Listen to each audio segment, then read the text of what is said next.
Boa noite a todos. Sou Vicente Martins, professor de Morfologia do Português da UAB. E a UAB vinculada à nossa Universidade Vale do Acaraú, Estadual Vale do Acaraú, UVA.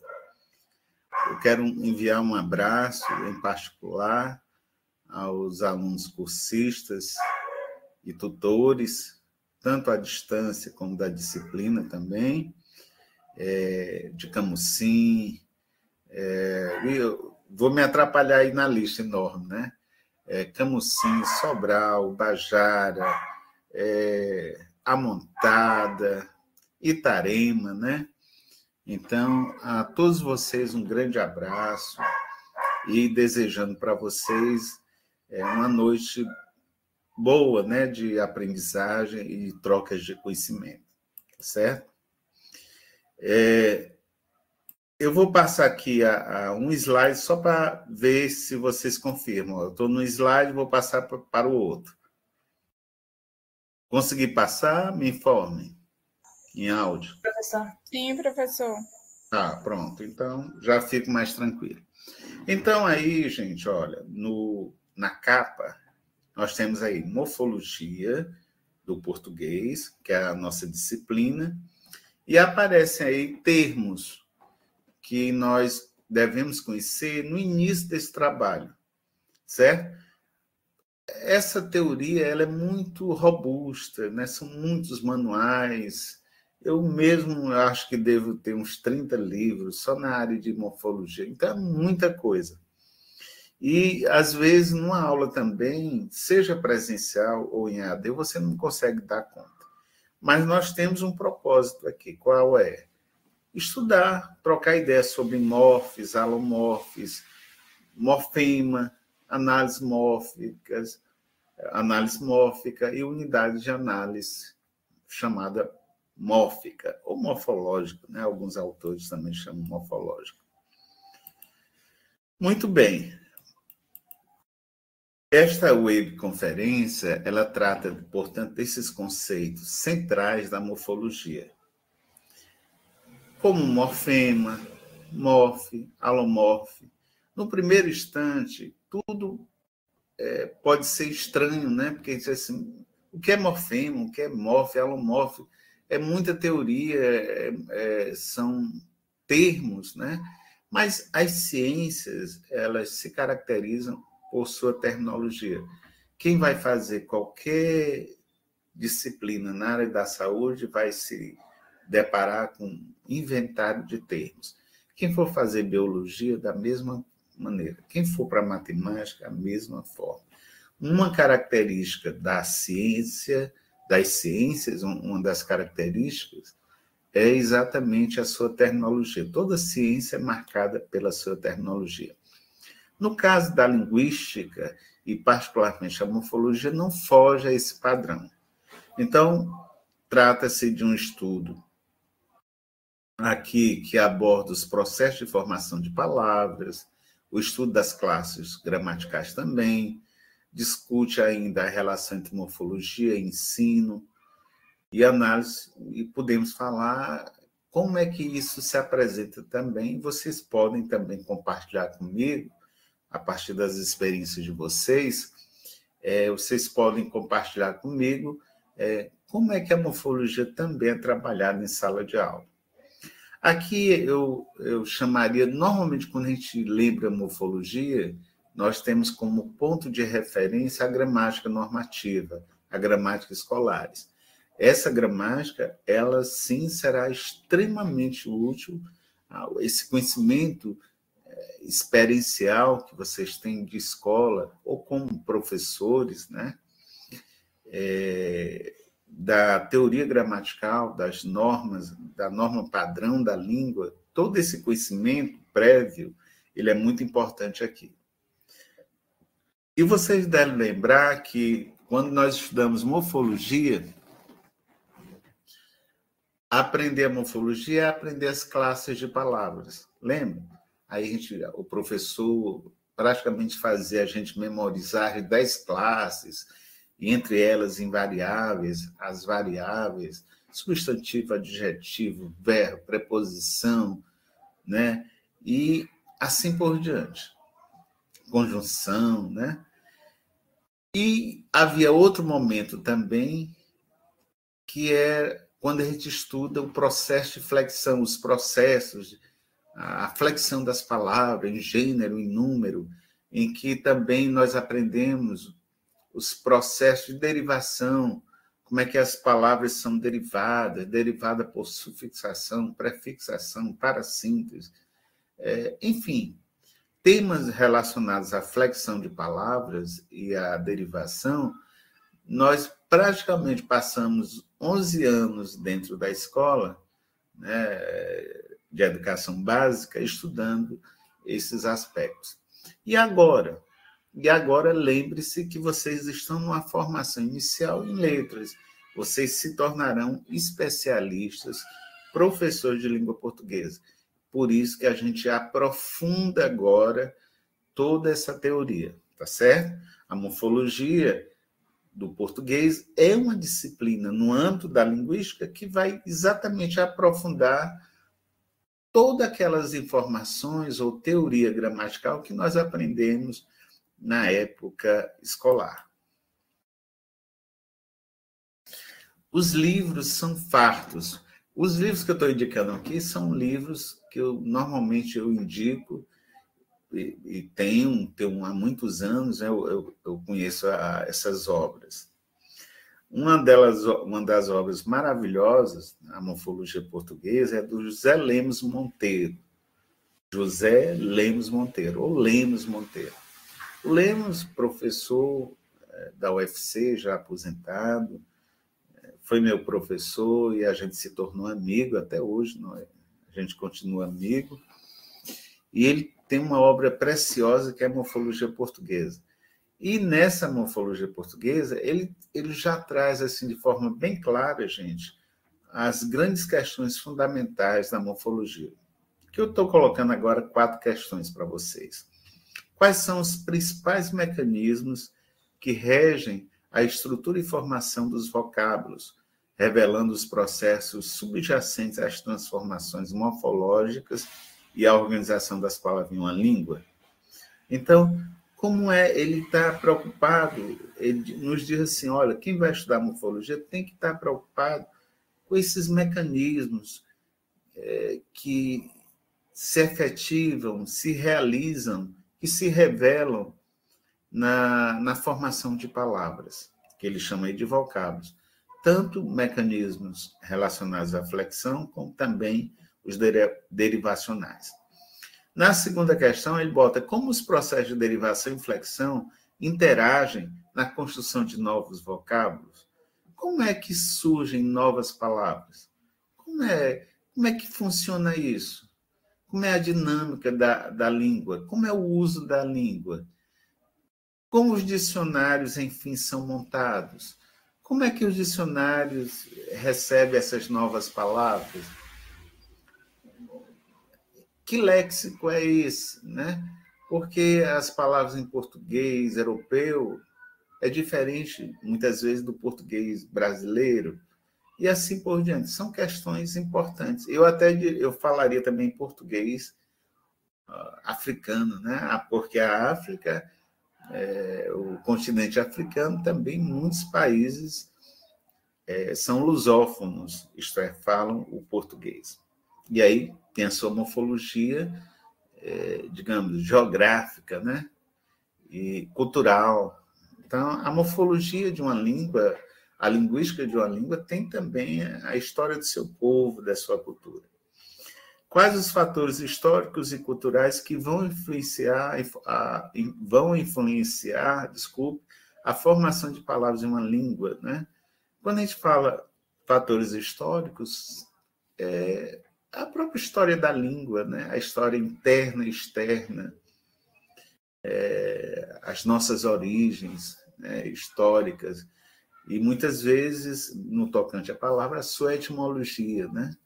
Por isso que a etimologia não é que o estudo da morfologia histórica se reduza ao estudo da etimologia, mas a etimologia é uma parte assim curiosa, bem interessante para quem gosta de morfologia, saber a origem das palavras, se essa palavra vem do grego, vem do latim, né? Tudo isso é importante.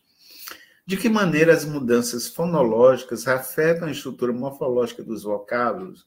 Então, as alterações de pronúncia que as palavras sofrem, será que isso vai repercutir na estruturação das palavras? São questões que o Lemos Monteiro levanta para todos nós.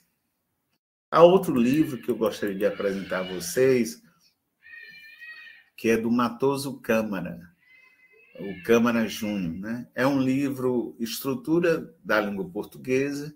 Lembrando que esses livros, gente, se vocês puderem, eu posso até mandar para vocês em PDF, mas se vocês puderem adquirir, e o melhor caminho para adquirir hoje é pela estante virtual. A estante virtual, você entra lá, compra o livro com preço bastante módico, assim, vale a pena, e o livro chega à sua casa, né? Às vezes demora, dependendo da distância, demora um pouquinho, mas 10 dias depois, 15 dias depois, acaba chegando na sua cidade, né? Não leva um mês, não. Então, no máximo 20 dias, né? Dependendo. Quando eu estou em Fortaleza e recebo livros, é em torno de 10, 12 dias, no máximo. E imagino que qualquer outra cidade, quando eu estou em Sobral, eu recebo também mais ou menos em 15 dias, né? Então, qualquer situação, você tem a segurança, por exemplo, na estante virtual, eu tenho que fazer a propaganda da estante porque é o único sebo assim que tem um cardápio para a gente escolher. Então, esse livro é muito importante. E são módicos. Às vezes, você compra um livro como Estrutura da Língua Portuguesa, você compra por R$20. Então, vale a pena. Entre ter a edição em papel e a edição eletrônica, a de papel é interessante para, a qualquer momento, a gente folhear. Por exemplo, eu estou aqui com um livro nas mãos, né, sobre morfologia. É muito legal, porque a gente pode folhear, usar o marcador, né? Pode, ajuda até na nossa compreensão leitora. Mama do papai, vai, mama. Papai, este livro do Matoso Câmara, a Estrutura da Língua Portuguesa, ele aborda a gramática e sua evolução, explorando temas como a variação linguística, a flexão, a derivação, além de aspectos fonológicos e morfológicos portugueses. E ele destaca a análise da classe de palavras. Então, ele traz a grandeza de trabalhar as várias classes de palavras no âmbito da língua portuguesa, tá certo? Então, esse dado aí é extremamente importante chamar a atenção de vocês, tá certo? E vejam aí um dado importante, que é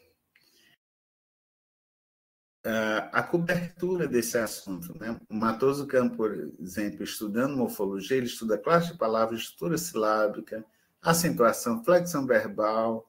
Então, ele dá uma visão bem detalhada e com interface, né? Por isso que uma das sugestões que eu dei à coordenação do curso é que não distanciasse muito a disciplina morfologia de fonologia. No semestre passado, vocês estudaram fonologia. Agora é importante morfologia, porque muitas questões de fonologia, que vocês aprenderam em fonologia, elas são recebidas agora na teoria morfológica. Outro livro interessante também do Matoso Câmara é Problemas da Linguística Descritiva. É um livro que oferece uma análise detalhada sobre sons vocais no português, abordando temas como as vogais, a estrutura silábica e a formação do vocábulo na língua portuguesa. Então, para aqueles que desejam aprofundar também problemas da linguística descritiva, que já tem uma boa edição, que essa é uma edição já revisada, né? São livros da década de 70, mas de grande atualidade em pleno século XXI. Quais os objetivos, então, gente, das nossas aulas aqui, né? Examinar esses conceitos centrais representados pelos estudos tradicionais de morfologia, sejam eles presentes na gramática normativa, como também nesses livros que eu fiz referência anteriormente, destacando esses tipos de problemas ocultos em suas definições e aplicações. Às vezes, eu vou só citar um exemplo aqui para vocês entenderem. Eu chego para você e digo assim, eu, tu, ele, nós, vós, eles. Aí, o que são? Qual a classe gramatical? Aí vocês respondem, são pronomes. Aí eu disse, pronomes? Sim. Que tipo de pronomes? Aí vocês dizem assim, pessoais. Aí eu disse, só isso? Aí disse, só, professor, são pronomes pessoais. Eu disse, não tem que dizer mais alguma coisa, não? Aí você, não, são pessoais do caso reto. Quando você afirma que é do caso reto, isso é uma remissão à gramática histórica da língua, né? Mostrando que esses pronomes pessoais derivam de um caso que era do latim, que é o caso nominativo no latim. Então, isso está oculto. Às vezes a gramática normativa ela não mostra esse grau de evolução, mas nós, especialistas da língua portuguesa, né, professores, diante dessa nomenclatura, dessa tecnologia, a gente sempre avança. E a forma de avançar é procurando saber o porquê. Por que eu estou denominando pronomes pessoais do caso reto? Por que eu estou denominando pronomes pessoais do caso oblíquo? Por que caso oblíquo? Qual a motivação para isso? Isso é tarefa, portanto, do profissional de letras. Então, é objetivo também da gente aqui preparar terreno para análise crítica desses conceitos, à luz de abordagens alternativas com foco na morfologia das línguas humanas em geral, quanto também na sua especificidade do português. Então, a morfologia é um tema tão importante que,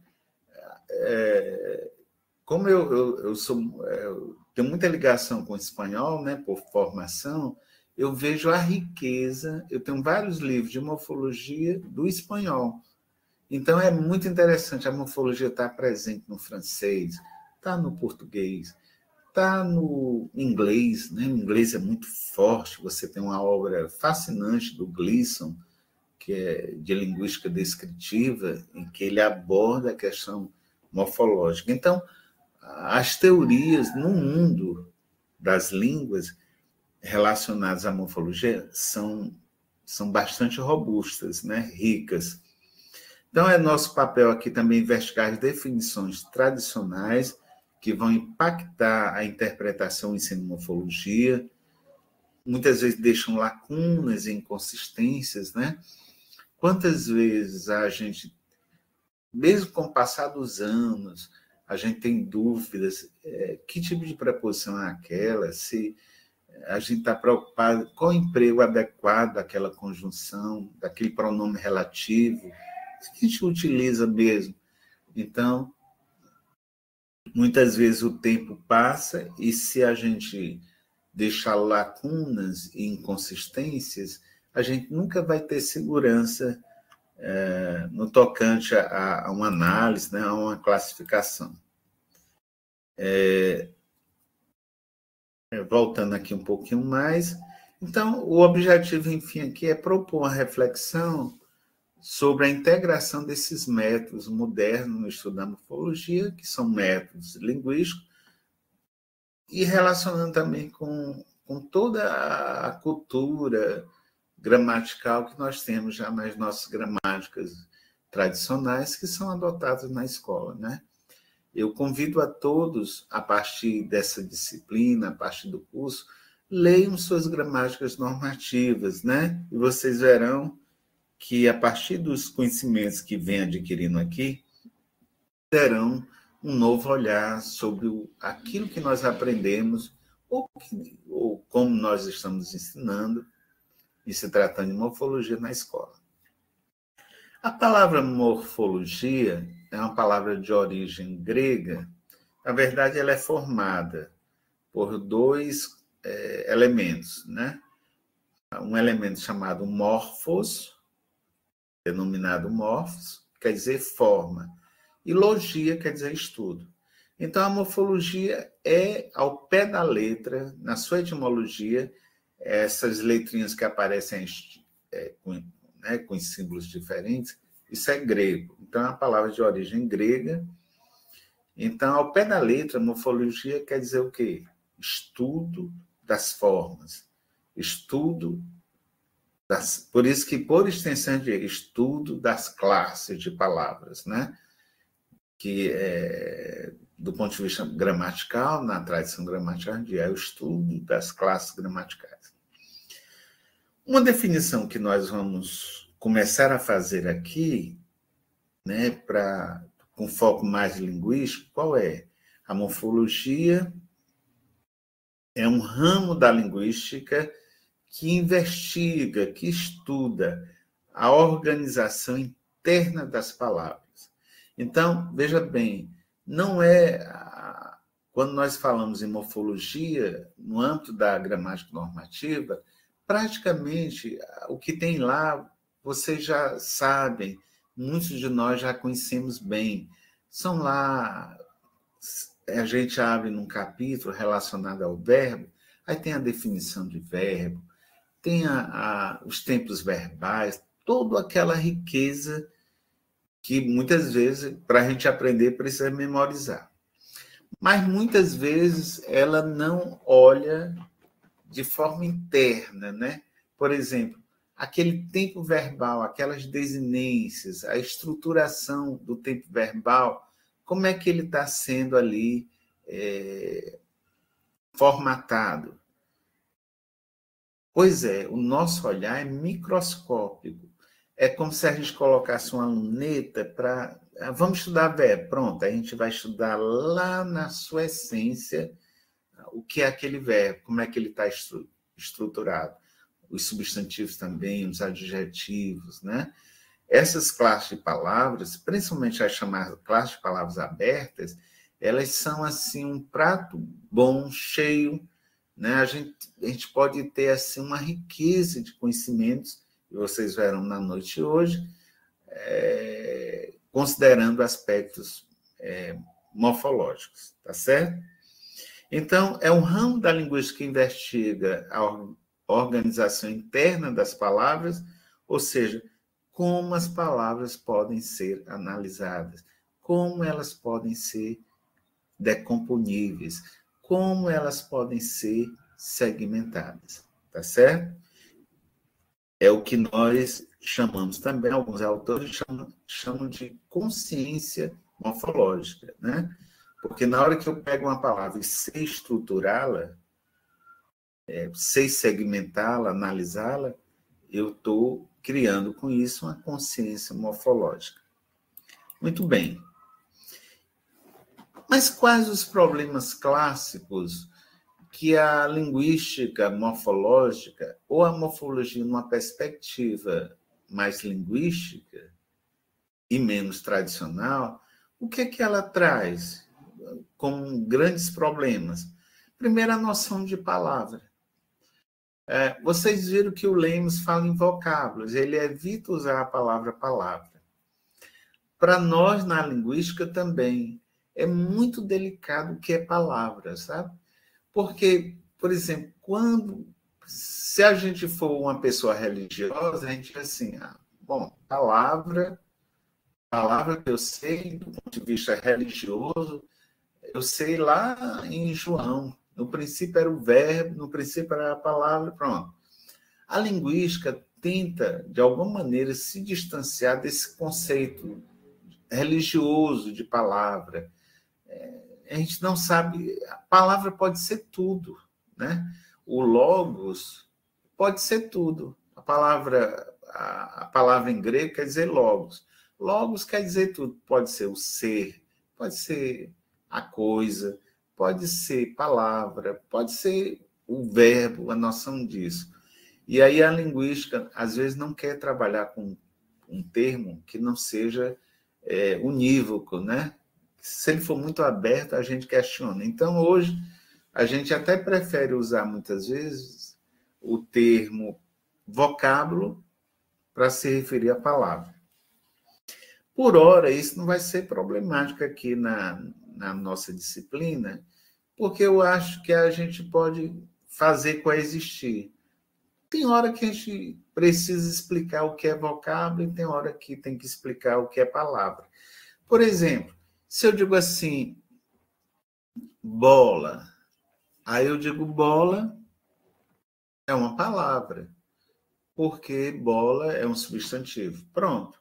Eu posso estabelecer que todo substantivo é uma palavra, mas que nem toda palavra é um substantivo. Então, uma palavra pode ser um adjetivo. Faz sentido. Mas se eu digo assim, livro para ler, aí eu digo para. Aí eu digo, para é palavra? Aí você diz, não é bem palavra. A gente pode até dizer que é palavra, mas é uma preposição. Eu digo, professor, que é palavra. Se você considerar a abordagem tradicional, você vai dizer que a preposição é uma palavra. Mas para a linguística diz, não é bem uma palavra. A preposição participa, ela caminha ao lado das palavras, né? Ela forma sintagmas e tal, mas é melhor chamarmos a palavra para, a preposição para, chamarmos de vocábulo. Então, nós estabelecemos muitas vezes na linguística essa distinção. Esse é o nosso objetivo aqui. Então, conjunção, a gente prefere na linguística chamar de vocábulo. Adjetivo, a gente chama palavra. E o verbo também é uma forma de palavra, né? A interjeição não é bem palavra, então vamos chamar de vocábulo, né? Então, você tem, portanto, essa dicotomia palavra e vocábulo, né? A linguística tentando estabelecer isso. Vai ter um momento aqui que eu vou até jogar, né? Às vezes, todo vocábulo, toda palavra, todo vocábulo é uma palavra, mas nem toda vida uma palavra é um vocábulo, né? Então, a rigor, a gente não diz que a preposição, por exemplo, como eu disse, é uma palavra. Então, as classes de palavras é um momento importante. Um caminho bom é memorizar mesmo, né? Eu acho muito importante um profissional de letras sentar, estudar as classes de palavras. Em 1 minuto a gente aprende o verbo, substantivo, adjetivo, preposição, conjunção, né? Interjeição. São 10 classes de palavras, certo? É a chamada taxonomia gramatical. Dessas, 4 são invariáveis. Por exemplo, o que é invariável? Um exemplo de invariável, por exemplo, o advérbio, uma palavra invariável. E o que é invariável, professor? Não pode variar. Mas variar em quê? Em flexão.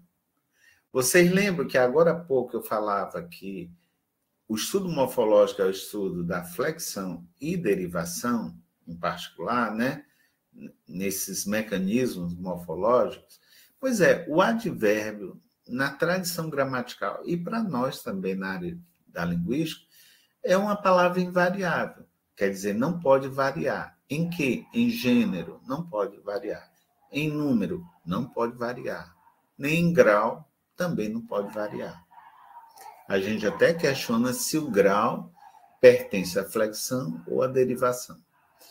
Isso quer dizer o quê na prática, professor? Bom, eu vou dar um exemplo. Eu digo assim, eu ando eu chego para você e digo assim, a Maria está meia triste.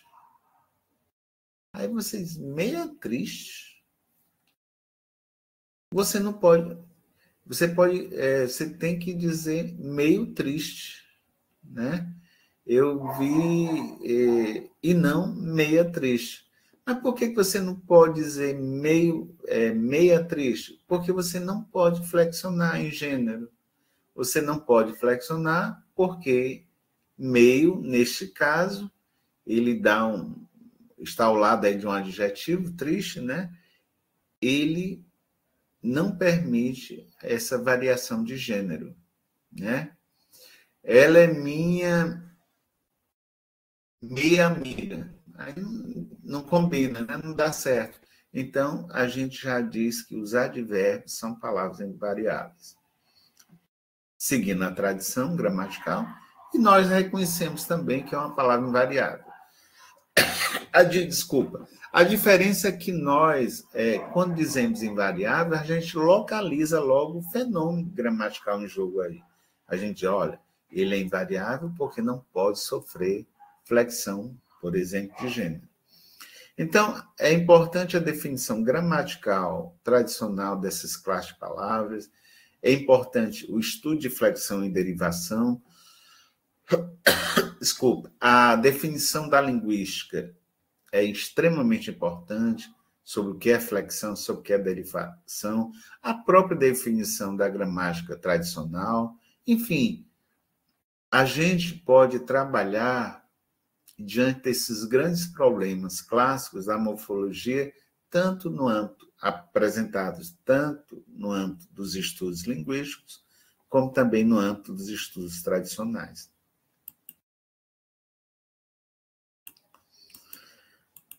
Gente, essa imagem que aparece aí foi toda derivada da IA, né? Eu coloquei essa imagem aí da IA. Aparece a palavra aí, na verdade, aparece um verbo, concorda? Aparece aí uma ação verbal, bebo. Olhem bem para a palavra bebo. Aí eu gostaria que vocês me respondessem. Que informações gramaticais, olha a minha pergunta, que informações gramaticais vocês têm deste verbo aí? Eu já dei uma pista para vocês, trata-se de um verbo. Aparece uma pessoa bebendo aí, né? Tomando um gole de alguma bebida. Muito bem. E aparece a palavra escrita bebo. Certamente eu falando aí, eu bebo, né? Por exemplo. Quando eu digo isso, eu faço essa pergunta para vocês e gostaria que vocês se manifestassem via microfone. Que informações eu tenho olhando para essa palavra bebo? O que é que eu posso dizer? Digam sem medo.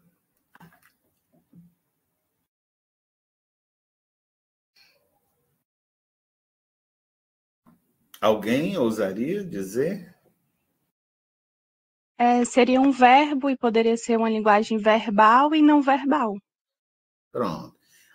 Muito bem. De lado tem uma linguagem não verbal, que é o rapaz tomando a bebida, e ao lado tem um verbo.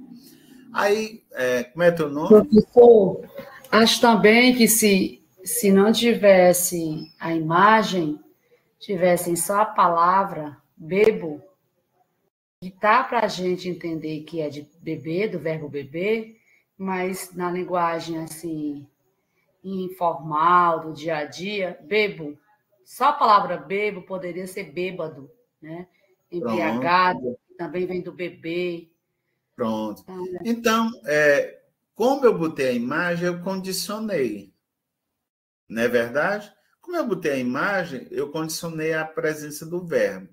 Mas eu concordo com você. Se eu tivesse só colocado o bebo, sem contextualizar, sem dar esse reforço da imagem, eu poderia levantar a hipótese que eu estava diante também de um substantivo, bebo, um substantivo mais informal, que seria a redução, né, uma forma mais reduzida de bêbado. Depois eu vou até mais sobre isso, como vocês, né? Vejam que... vou até falar, porque eu acho a tua observação, eu acho pertinente. Vocês notam que isso é uma característica morfológica da língua.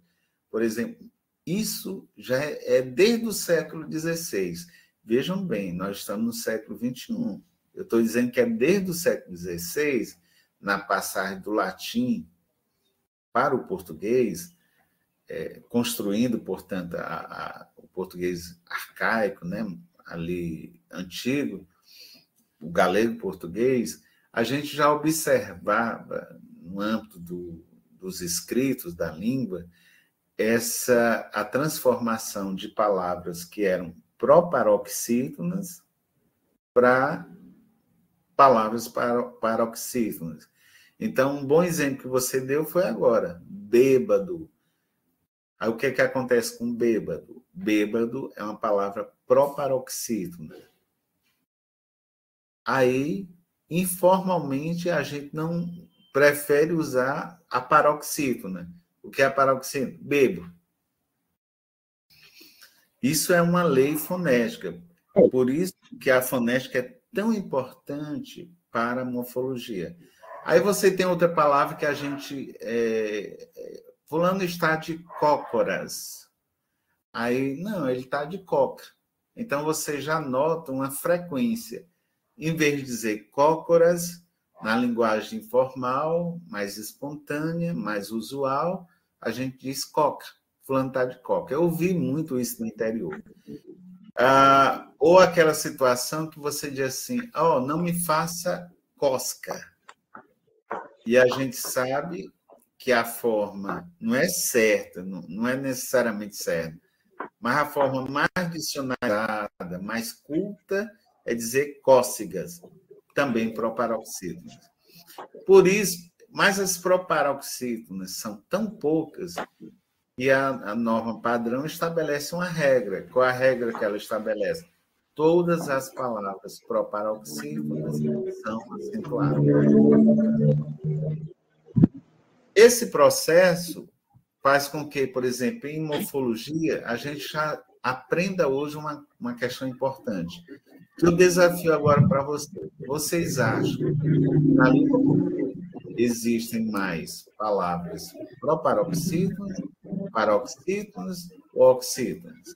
O que é que vocês acham?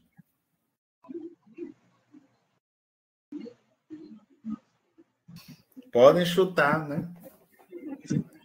Eu vou chutar nas oxítonas. Eu acho que paroxítonas.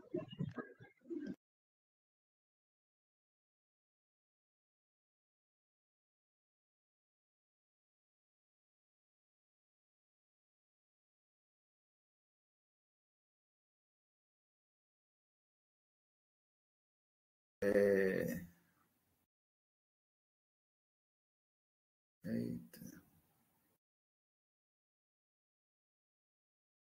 Tem um problema aqui na conexão, né? Vocês estão me ouvindo? Sim. Teve um problema aqui na conexão. Vamos para mim aqui não.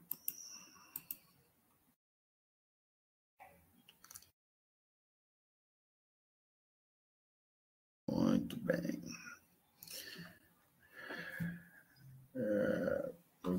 Voltando aqui, estou tentando aqui compartilhar. Peraí. Um minutinho. Vamos ver se... Pronto. É a falha que eu já estou me acostumando.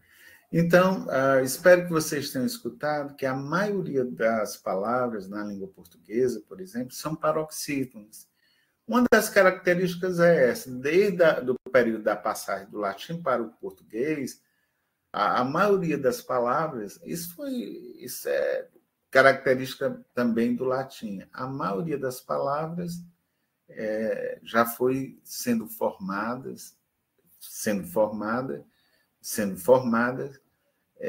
por nessa característica de serem paroxítonos, né? E no latim, por exemplo, praticamente você não via oxítonos, não tinha oxítonos, e isso persiste até hoje, né? Então, a gente tem menos oxítonos, menos proparoxítonos, menos monossílabos tônicos, mas a gente tem bastante palavras paroxítonas.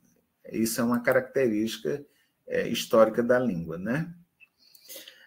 Um outro aspecto que eu acho sempre curioso, né, colocar, e eu nessa noite coloco para vocês também, ainda hoje vocês devem lembrar que muitas vezes, e isso é uma questão de morfologia, muitas vezes uma pessoa chega para a gente e diz assim, qual a conjugação do verbo pôr? Aí a pessoa diz assim, pôr é da segunda conjugação. Mas eu aprendi na escola que o verbo da primeira conjugação termina em AR, da segunda termina em ER, e o da terceira conjugação termina em IR, né? E pôr terminando em OR, ele é considerado da segunda conjugação. Aí vem a importância da linguística. Existe uma linguística histórica que vai dar uma explicação. E é isso que eu coloquei para vocês. Por isso que isso é sincronia e diacronia. A diacronia é sempre fazendo referência à história da língua. E a sincronia, como a língua está hoje. Então, por está terminado em OR hoje, mas nem sempre foi assim. Então, lá no latim, por era ponere. Depois passou a ponere. Depois passou a poner. Isso é a evolução da língua. Depois, poe. Poe, poe e por. Por isso, quando eu digo que é da segunda conjugação, eu posso levar em conta o que era antes, onde aparece, por exemplo, a palavra poe, o verbo poe. É a forma mais antiga. Aí você vê o E, que é a vogal temática. Então, mostrando que, às vezes, uma explicação desta, que é uma explicação histórica, você só saberá explicar historicamente a conjugação do verbo pôr, por exemplo, se tiver conhecimentos, portanto, desta cadeia de evolução das palavras, da língua. Aí, por isso que eu escrevi aí, a cadeia evolutiva do verbo pôr mostra sua transformação fonética e ortográfica desde o latim clássico, ponere, até o português moderno, incorporando mudanças vocálicas e simplificação gráfica. Então, por isso que a morfologia, nós fizemos no semestre passado um encontro que foi internacional, coordenado por mim, só para tratar da morfologia histórica. Nós trouxemos para esse debate, que foi online, né, para essa discussão, as maiores autoridades em história da língua portuguesa, as maiores autoridades em morfologia portuguesa, como o professor Viário, professor Valdemar Ferreira. Aí a lista é enorme, né? O professor Expedito, que é professor da UES, né? Entre tantos. Eu sou um dos estudiosos também, mas muito acanhado na frente dessas autoridades que têm se dedicado ao longo dos anos à história da língua. Aí mostrando para vocês também, né, como se dá essa cadeia evolutiva da língua, só do verbo pôr. Então, tem muito o que se dizer, o que se falar, né? E eu estava preparando a aula de vocês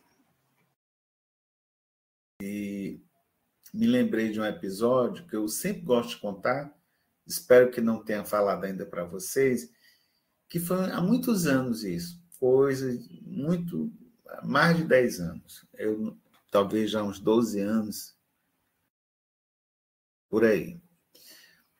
Eu estava em casa, em Sobral, e recebi uma ligação, mais ou menos 11 horas da noite, e era uma ex-aluna ligando para mim e dizendo assim: professor, eu estou ligando, me perdoe pelo horário, mas porque eu estou muito angustiada e eu gostaria que você me ajudasse. Se eu pudesse, não. Aconteceu que eu fui corrigir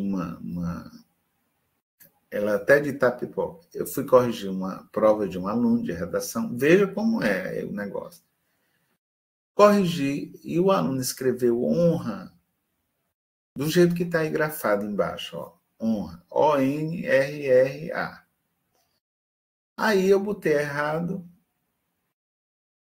botei um X e escrevi a palavra honra em cima, né, do X. E o aluno olhou e voltou para mim e disse assim: mas professor, eu errei aqui. Errou. Mas por que eu errei? Não, porque honra se escreve com H e não sem um H. Mas por quê? Aí ela disse assim: bom, o porquê eu não sei não.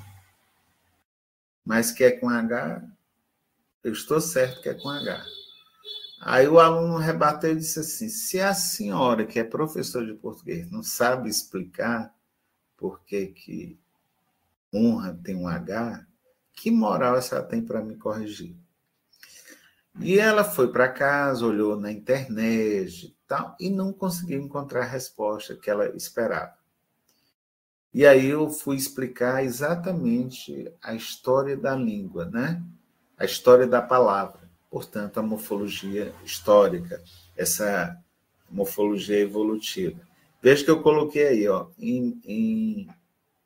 no latim, portanto, uma língua no período medieval, né? Já o honra, que aparece aí, ó, honoro, honoras, ele já apareceu com H. Mas o latim, por sua vez, já teve influência do grego. Então, esse H que aparece no latim já é influência também do grego. Por isso que eu digo que toda palavra que é iniciada por H, ela tem uma origem grega. Hoje, homem. Você quer saber a origem da palavra homem? Nem pense duas vezes. A origem é grega, porque terminou ou começou com H. Se você pega uma palavra, um nome próprio, como Helena, Helena com H, significa que esse Helena, a origem desse nome é helênico, é grego, portanto. Aí eu tive que explicar a essa professora todo esse processo, desde o grego até o latim, né? Porque o latim, os romanos sofreram toda a influência helênica, né, dos gregos. Se você observar, por exemplo, para você entender bem, basta lembrar o mais recente, né, a posse do Papa Leão, né, Leão XIV, em que você tem, portanto, o Vaticano ainda representa esse latim. Então, boa parte da cerimônia, né, ainda é falado ou lido em latim, mostrando ainda a influência da igreja, né, até no discurso eclesiástico, né, o latim continua forte. Então, o latim, ele influenciou a igreja, e a igreja, assim também, eu estou falando da igreja católica em particular, assim como ela foi influenciar também um sistema de valores e de cultura, e também o latim é responsável pela nossa língua portuguesa, por isso que a gente diz que é uma língua neolatina. Então, nesse exemplo que eu coloco aí para vocês, né, é a passagem do latim para o português e provando, né, mostrando à professora que a palavra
Bom, nós tivemos aí problema de conexão mais uma vez, né? Mas eu espero que vocês tenham me ouvido. Então, mostrando aqui para vocês que uma simples explicação da origem da palavra,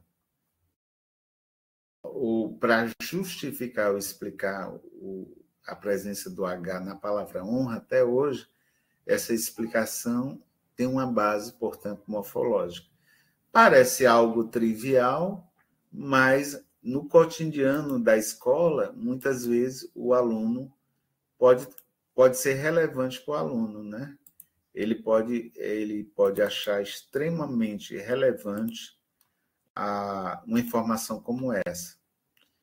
Por isso que a nossa formação é tão importante do ponto de vista cultural na formação dos alunos, né?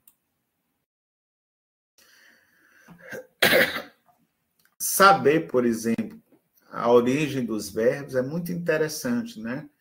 Por exemplo, fazer, dizer, saber, são verbos que têm origem latina, né?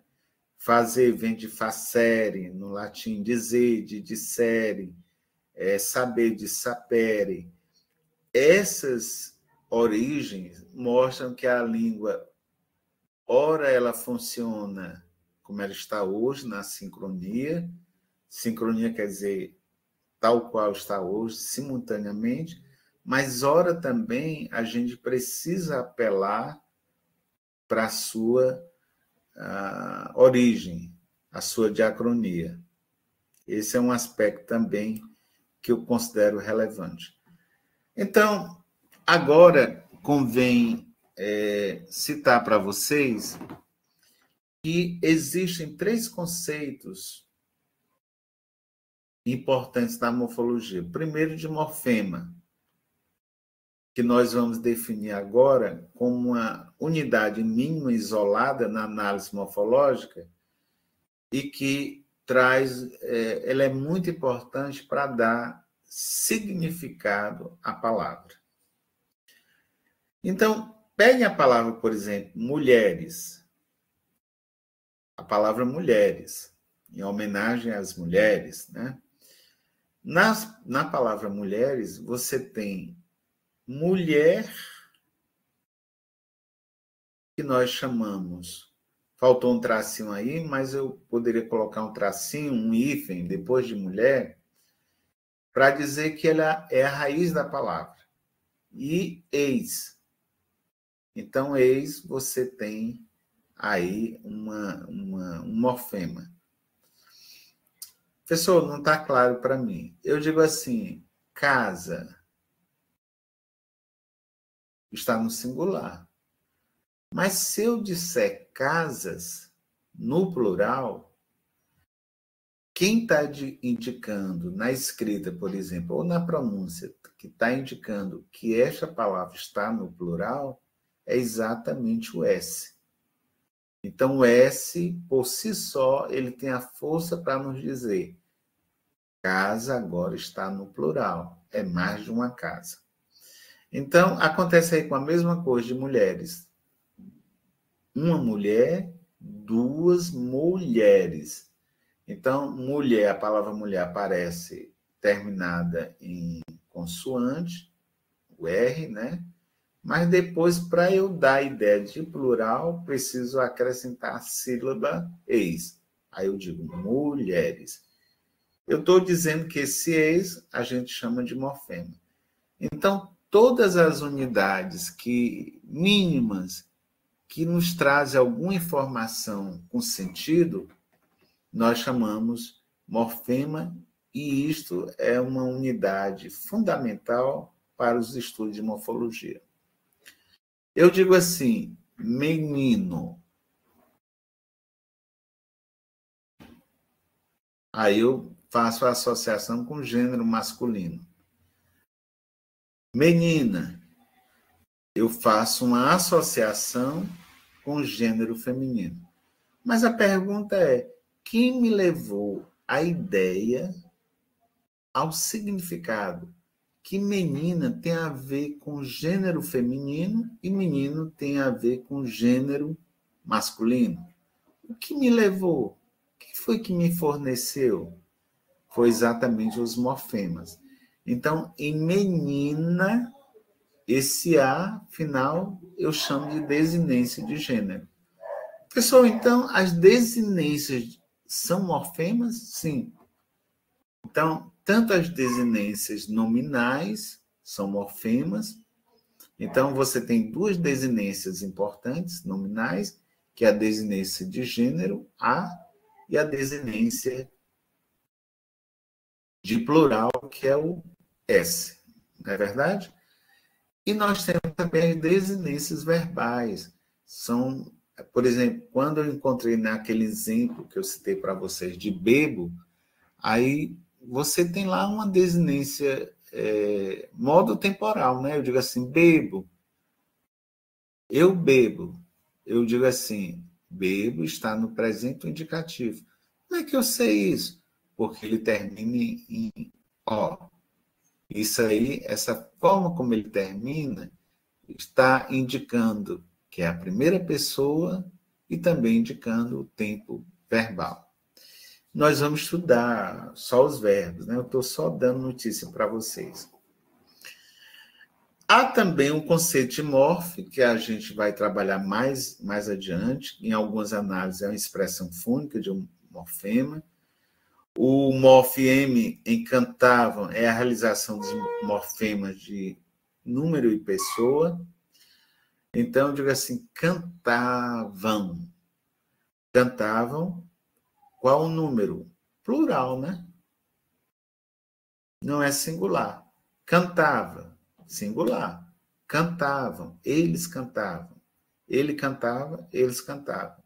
Então, esse Mzinho que aparece depois de cantar, no lugar de cantar, é uma desinência de número e de pessoa também. O que é pessoa nos verbos? É a primeira pessoa do discurso, segunda pessoa ou terceira pessoa do discurso. Quando eu digo cantava, está na terceira pessoa do discurso, no plural. Certo? Por isso que quando alguém escreve em uma redação, cantava, eles cantavam, aí bota o A, o ão com tio, né? Aí a gente tem que apontar um erro, né? E tem que fazer a correção. Por quê? Porque, na verdade, está ferindo mais do que... Não se trata só de um erro de ortografia, digamos assim. Na verdade, ele está deixando de empregar adequadamente o morfema adequado para isso, próprio para isso. Qual morfema? O M. O M precisa aparecer em cantavam quando eu quiser fazer referência à terceira pessoa do plural. Eu digo assim, eles cantavam. Nós não podemos... O som é ão, né? Mas esse ão nos verbos, aí no caso, em cantavam, ele tem que terminar em M, porque esse M se trata, portanto, de um morfema. Enfim, são muitas variações fonológicas de um morfema. E nós vamos estudar também, e vocês vão ter a oportunidade de ler materiais interessantes sobre essa questão. E há outro conceito de alomorfes, ou alomorfia. Por exemplo, eu uso a palavra, por exemplo, eu digo assim, fulano está seguro. Aí, fulano está inseguro. Quer dizer, ele não está seguro. Então, aparece o prefixo in, diante de seguro, para dizer que é não seguro. Mas imbatível, fulano é imbatível, que não pode ser abatido, né? É imbatível. Se você usa já com M, é só para adaptar a palavra a uma regra ortográfica, que diz que antes de P e B eu não escrevo N, e sim M. Parece que, da mesma forma que eu uso inseguro e N, para dizer não seguro, deveria usar imbatível com N. No entanto, eu estou diante agora, o IN está diante de um B. E existe uma regra que estabelece, antes de P e B, eu preciso escrever sempre M e não N. Isso mostra que não há diferença entre IN de inseguro e o IN com M de imbatível. Sofre apenas uma variação e dependem, portanto, desse contexto que nós chamamos fonológico. Bom, era mais ou menos isso que eu queria colocar para vocês, e só dar mais um exemplo aqui de tipos ainda de morfemas. Vamos pegar, por exemplo, a palavra cavalo. Então, existem 2 tipos de morfemas que eu gostaria que vocês guardassem hoje. Morfema lexical, que é, na verdade, a raiz. Isso nós aprendemos muito na escola, né? Então, por que a raiz é caval? Porque vem do latim, certo? Mas também existem morfemas derivacionais. Por exemplo, a partir da raiz eu posso criar novas palavras. Eu posso criar, por exemplo, cavaleiro. Então, esse eiro é um morfema ou uma desinência. Uma desinência derivacional, né? Assim também como cavalaria. O aria aí está indicando, portanto, uma desinência ou um morfema. Professor, em resumo, a gramática tradicional, ela não usa o termo morfema, ela usa geralmente o termo desinência. E isso pode nos ajudar nesse momento da disciplina. Nós tomamos as referências que nós temos na tradição, nos estudos escolares e trazemos agora. Por que nós vamos trabalhar com a noção de morfema e não desinência? Porque morfema abrange muito mais esses elementos, essas unidades mínimas significativas de uma palavra ou de um vocábulo. Então, morfemas, você tem morfemas adicionais, morfemas de permuta, morfema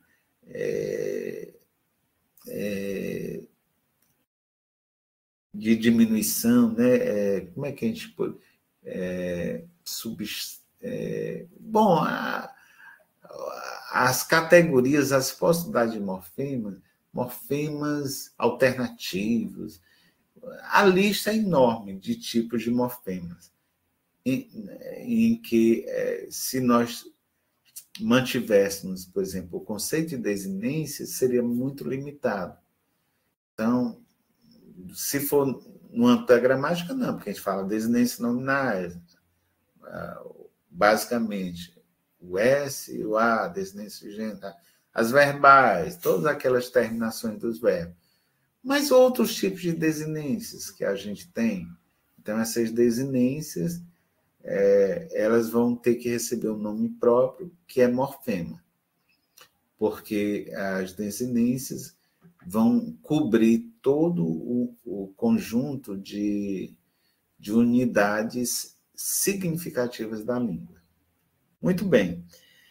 Era basicamente isso que eu queria colocar para vocês e fico agora... eu coloco aqui o próximo slide, que eu chamo... Tem morfema até chamado classificatório, né? Então, você tem menino, cadeira... Isso que está grifado de amarelinho são todos morfemas, né? Em cadeira, você tem o sufixo, você tem a raiz e você tem um azinho aí que é um tipo de morfema. No caso, representado aí por uma vogal temática. Doente, correr, né? correr. É muito interessante que essa noção de morfema é importante, por exemplo, e a aproximação com a noção fonológica daquela questão que eu coloquei anteriormente, conjugação verbal, quando você diz assim, correr é de qual conjugação? É a pessoa diz, da segunda conjugação. Aí por quê? Porque termina em ER. Mas é R mesmo? Não. Na verdade, quem determinou a conjugação verbal foi a vogal temática. Então, a vogal temática, nos verbos, ela serve para classificar, dizer qual é a conjugação do verbo, se é da primeira, segunda ou terceira. E esse R, professor, é um outro morfema que está indicando, por exemplo, que o verbo está no infinitivo. Assim, se eu dissesse correndo, eu diria que ele está no gerúndio. Mas por que eu digo que está no gerúndio? Porque tem um morfema, uma parte da palavra que está indicando que esse verbo está no gerúndio. Corrido, eu diria da mesma forma. Esse ido está indicando que o verbo está no particípio. Então, a estrutura morfológica, estudar a morfologia, estudar os morfes, na verdade, é estudar esses pedaços de palavras. É a gente ser capaz de estudar os pedaços de palavra e examinar como é que eles funcionam dentro da língua. E se em algum momento isso dá expressividade à língua, vocês verão, por exemplo, que na literatura, para aqueles que têm gosto pela literatura, os autores eles vão explorar muito essa dimensão morfológica da língua. Uns empregando as formas diminutivas, como inho. Eu noto, por exemplo, em várias obras, como as obras de Raquel de Queiroz, ela usa muito o sufixo inho. Então, o sufixo inho, estudar os prefixos, estudar os sufixos, estudar as raízes, esse conjunto de elementos na verdade, estudar a morfologia. Pessoal, era mais ou menos isso que eu gostaria de colocar para vocês e me coloco agora à disposição para quaisquer perguntas.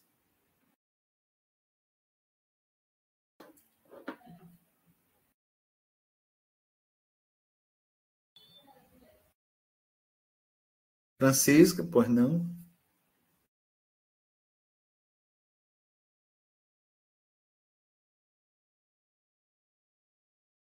Não estou ouvindo. Alguém deseja perguntar?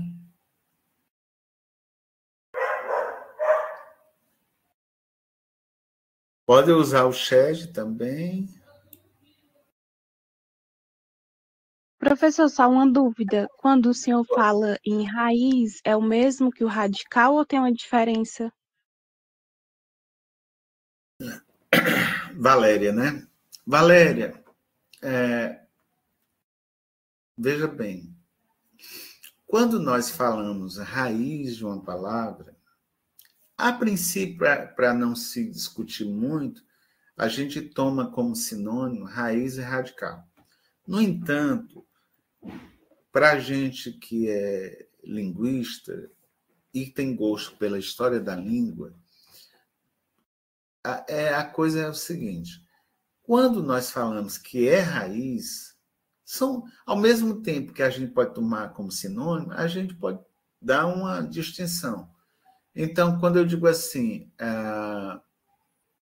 a raiz da palavra, quando eu digo a raiz da palavra, eu sou capaz de indicar se essa palavra é de origem grega ou latina, ou hebraica, e assim por diante. Isto é a raiz. Então, quando eu sou capaz de recuar a palavra, a origem da palavra, ao máximo que eu posso, e o máximo que eu posso é até onde eu documento, né?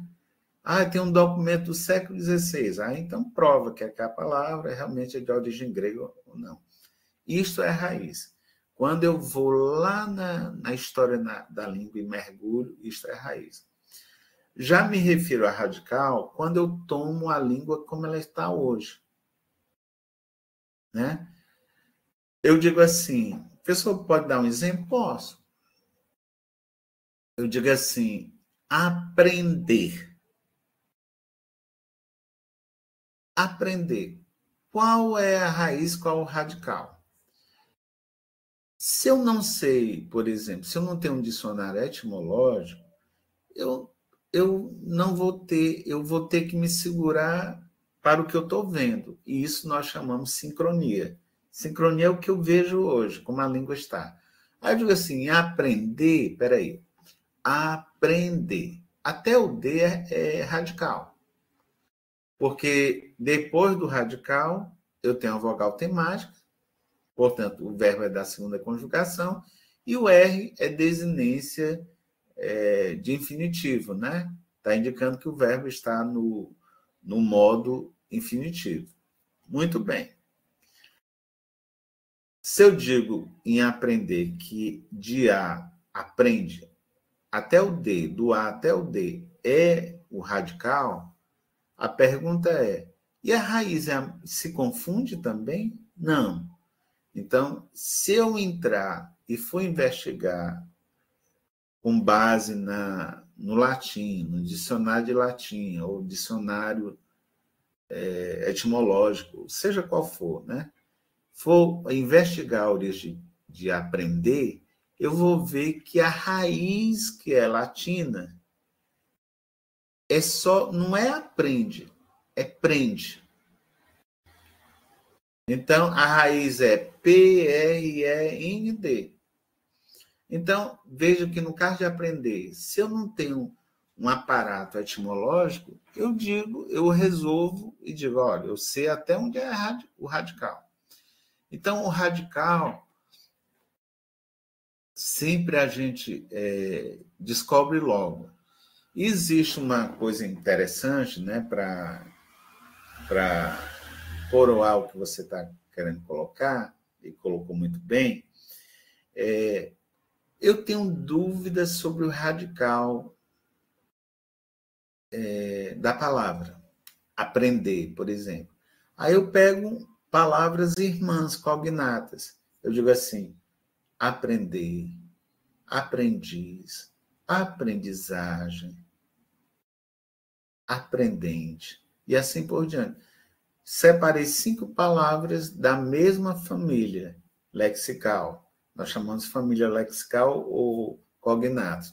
Aí eu noto que nessa lista de palavras, do A até o D se repete, muda a parte final, as desinências. Quando eu encontro essa parte que não é imexível, né? Que ela se repete, é recorrente, eu posso dizer que eu estou diante do radical. Então, a linguística prefere trabalhar sincronicamente com aquilo que nós podemos descobrir sem o auxílio de um dicionário etimológico. Já o estudioso da língua, ele pode ir além. Ele investiga e diz, olha, realmente o radical é até aprender, mas a raiz é latina, e a raiz está no prende. Aí vai... aí é bem interessante, né? Continuar essa investigação etimológica, né? Porque ela tem assim, é muito curiosa. Eu gosto da etimologia porque é muito curiosa, tá certo? Não sei se te atendi. Aqui tem uma palavra. Obrigada. Opa. Oi? Valéria falou. Francisca, quer falar alguma coisa? Estava só agradecendo, professor, pela explicação. Muito bem. Valeu, Valéria. A Francisca está aqui, mas não se manifestou. Alguém aqui gostaria de fazer alguma colocação?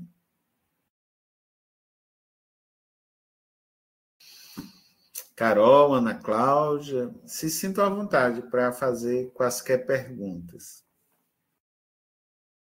Ficou claro? Querem mais outro exemplo? Ana Cláudia, pois não? Professor, só agradecer Maravilhosa a aula, viu? Muitas dúvidas foram tiradas. Gostei muito.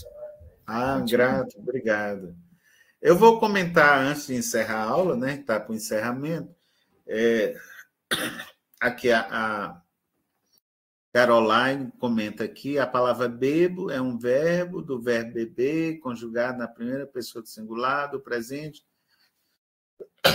Eu bebo água todos os dias, perfeito. Muito bem. Então, é aquilo que nós mostramos para você, né? Que uma das características da língua, a gente chama economia linguística. Guarde este termo. O que é economia linguística? O que é melhor? É dizer uma palavra proparoxítona ou uma palavra paroxítona? É dizer uma palavra paroxítona, que é mais simples. Então, é melhor dizer bêbado ou bebo. Melhor dizer bebo. Então, essa tendência morfológica na língua, principalmente no português brasileiro, é muito forte, né? É melhor dizer cócegas ou cosca. Melhor dizer cosca.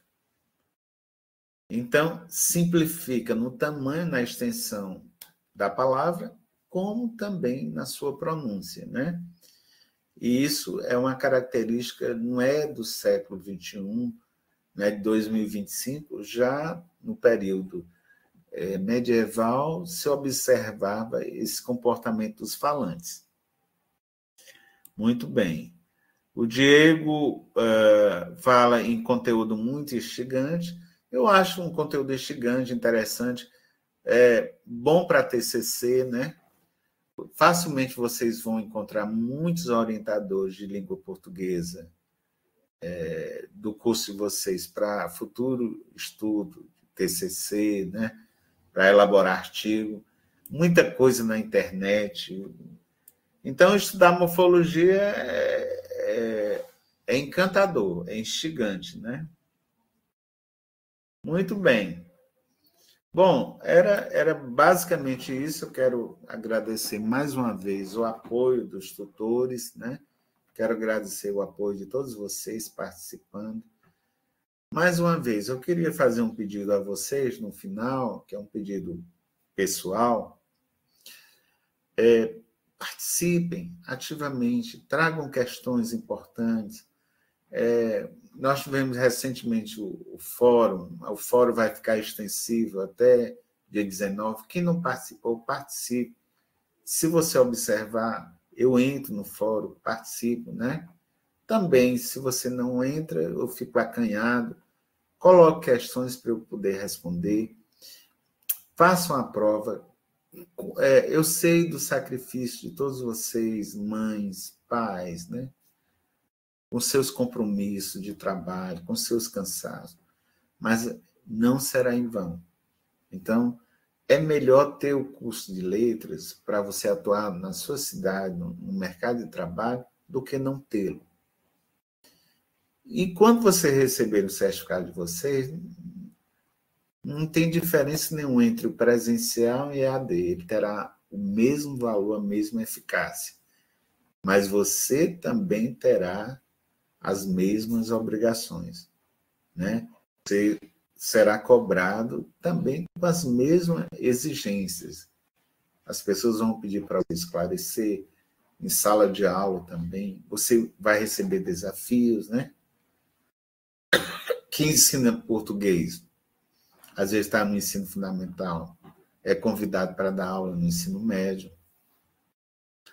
E os alunos, muitas vezes, eles têm uma reverência, os alunos, de modo geral, eles têm uma reverência muito grande aos professores de português, principalmente hoje, porque o professor de português faz diferença fundamental no final. Se um aluno tiver nota baixa no Enem, em português, dificilmente ele entra. Se ele tirar nota baixa na redação, no Enem, por exemplo, ou no vestibular da UVA, ou qualquer outro certame, ele também não vai entrar. E eles têm consciência disso. Não sei se vocês observam, mas entre os professores do ensino médio em particular e do ensino fundamental, eles têm uma reverência muito grande às famílias, os pais, né? Aos professores de português. E uma forma que a gente tem que devolver essa credibilidade, essa confiança em nós depositada, é com leitura, é com conhecimento. E uma forma de você obter conhecimento é através da leitura. Então, procure na biblioteca da cidade, da sua escola, uma gramática. Se vocês puderem, eu sei do sacrifício, mas vejam a possibilidade de adquirir. Compre uma pela estante virtual por R$12, tal, ou 15, ou 20, mas poderão, né, R$30. Faz um sacrifício, é bom ter uma gramática normativa. Mas qual, professor, você está indicando? Qualquer gramática normativa, se nós tivermos esses conhecimentos linguísticos, a gente vai poder aplicar e entender melhor aquelas regras ali colocadas. Quando nós não conhecemos essas regras, as regras se tornam obscuras. Por isso que muita gente diz, meu Deus, é difícil. Bom, pode se tornar densa e difícil se você não tiver conhecimentos prévios. No caso, hoje à noite, a gente falou de vários tópicos.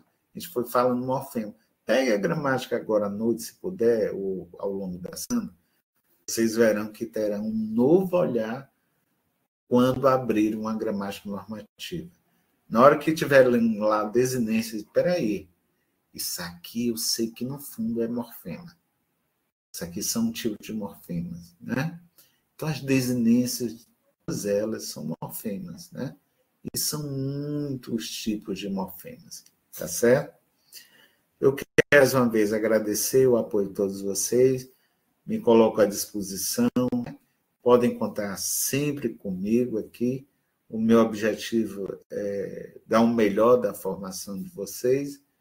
Não sei das oportunidades de encontro que nós teremos presencialmente, mas, quiçá, eu espero tê-los, ter um encontro, a oportunidade de ter um encontro presencial com vocês, não só para conhecê-los pessoalmente, mas poder também trocar ideias pessoalmente com vocês. Enquanto isso não ocorre, nós temos essa aula ao vivo, e se vocês, diante do conteúdo que está lá no Moodle, se vocês tiverem dúvida, não deixe de colocar para os seus tutores. Tutor, tutora, eu não estou entendendo isso. Peço ao professor Vicente para esclarecer. Eu terei um enorme prazer até de oferecer uma eventual web para vocês, uma nova web, ou simplesmente gravar material para você, ou ainda indicar artigos ou livros, né, para todos vocês. Pois não, Ana Paula? Pois não, Ana Paula? Boa noite, professor Vicente. Opa, Ana Paula. Assim, eu queria também lhe agradecer, né, pela aula de hoje, pela sua disponibilidade, pela sua compreensão, né, com nós acadêmicos. E eu gostaria de pedir para você colocar os PDF daqueles livros que você disse que tinha, e aí, se você puder, eu lhe agradeço muito. Boto. Viu? Talvez até no máximo segunda-feira eu coloco, pelo menos eu coloco eu posso colocar umas 2 gramáticas para vocês, né? Tem uma gramática muito boa que eu uso online, que é a gramática do Evanildo Bechara, que é o melhor gramático, né? Ele é completo, tem do Rocha Lima, eu acho que para vocês usarem. E eu vejo também material como aquele que eu fiz de estrutura, né, que talvez você esteja em referência, que é do Matoso Câmara, do Lemos não tem PDF, mas do Matoso Câmara Júnior, que é aquele estrutura e formação, nós temos em PDF. Não é uma linguagem assim que você vai ler, meu Deus, coisa mais simples, não é, não.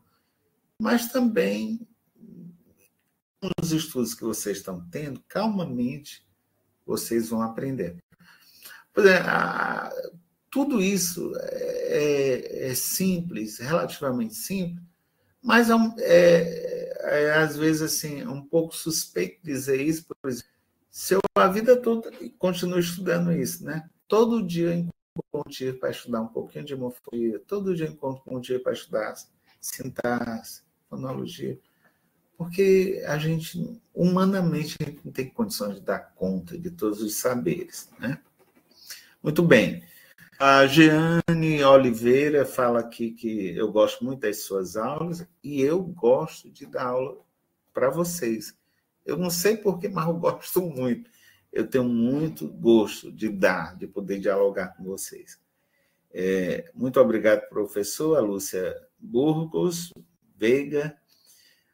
O Júlio César Gomes também fala em excelente aula, né? Mas às vezes a gente pensa que é excelente aula, mas excelente foi a tua escuta. A excelência, essa excelência está na nossa escuta ativa, né? A gente às vezes precisa preparar o nosso espírito para receber o conhecimento. E isso dá um grau de satisfação, porque, por exemplo, se vocês, quando nós fecharmos aqui e vocês fecharem, puxa vida, hoje eu aprendi coisas que eu não sabia até então. Eu vou até confirmar na aula gravada o que eu aprendi. Se houve isso, essa mudança de saber, se o teu capital de conhecimento ele foi ampliado, expandido, então o desiderato da aula de hoje se cumpriu. O nosso desejo foi exatamente passar para você. O meu papel foi esse. Tá certo? Nós temos a Valéria, eu quero agradecer, também a Valdiele, também Fontes, fala excelente, né? A Jeane Oliveira, tem um momento que ela fala em eu me apaixonei pelos morfemas, ótimo. Então, é uma paixão, né, que você vai carregar por toda a vida, e tem muitos autores, muita gente, né? Aqui alguém chamando a atenção da internet. A Caroline fala que as paroxítonas são 70% da língua. Então, isso mostra o grande peso, né? Que é desde o período praticamente latino, né? Que as nossas palavras, boa parte, ela vem, quase todas, digamos assim, vem do caso acusativo do latim. Então, esse caso acusativo foi derivar as palavras.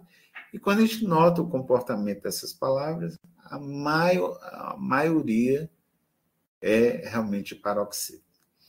Um grande abraço a todos vocês, uma boa noite, né? E desejo tudo de bom para vocês. Façam as tarefas, né? Se houver alguma questão assim pessoal, alguma pendência, entre em contato com o tutor. Os tutores são todos gente muito boa, né? São figuras maravilhosas. Então, os tutores de Camusim, tanto à distância como presencial, fale com o professor, tal. Eu não quero ninguém retido, eu não quero que ninguém fique, avance e termine o curso. Eu quero ter a alegria de ver vocês até o final do curso, colando grau e podendo, a partir daí, ter uma nova história de vida profissional, uma vez formada. Esse é o nosso objetivo. Então, se houver necessidade de alguma... não, eu não consegui fazer, não sei o que, tirei, tal. Entre em contato com o tutor, que é o intermediador, ele entra em contato comigo, qualquer pendência a gente resolve. Eu estou me referindo basicamente a notas. Eu ainda não olhei direitinho as notas de vocês. Mas vou olhar, né? A partir de 19, vou olhar com mais detalhe. Tem uma nota baixa, quer fazer uma atividade compensatória, fala com o tutor passa para mim, eu passo a tarefa e a nossa caminhada é processual. Eu não gosto muito daquela ideia da gente fazer a NAF, né? Aquele exame final. Eu gosto é que durante o processo a gente já resolva tudo para que no final todo mundo seja feliz, né, nessa disciplina e já possa fazer com tranquilidade, sem pendência anterior. Vocês vão ter uma pendência que é teórica, vão ter que sempre estar estudando isso.